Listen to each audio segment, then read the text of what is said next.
Hari ini, pejabat administrasi sekretaris Komisi Pemilihan Umum KPU definitif secara resmi dilantik di kantor KPU Provinsi Sumatera Selatan. Dihadiri Ketua KPU Provinsi beserta para komisioner, diantaranya dari Kabupaten Ogan Ilir, Kota Prabu Muli, dan juga Kota Palembang.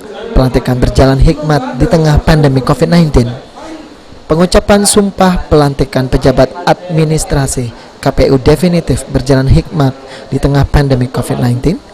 Farlina Tarasia, selaku pejabat administrasi definitif Kota Palembang, menyampaikan usai dilantik dirinya berharap dapat bersinergi dengan para komisioner KPU Kota Palembang yang terlebih dahulu dilantik pada Desember 2019 lalu.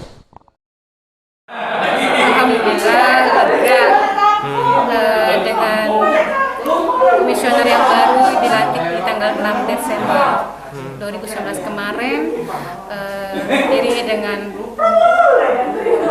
Sekretaris KPU definitif yang hari ini telah dilantik, ya, alhamdulillah semoga KPU Kota Palembang kedepannya lebih bangkit lagi.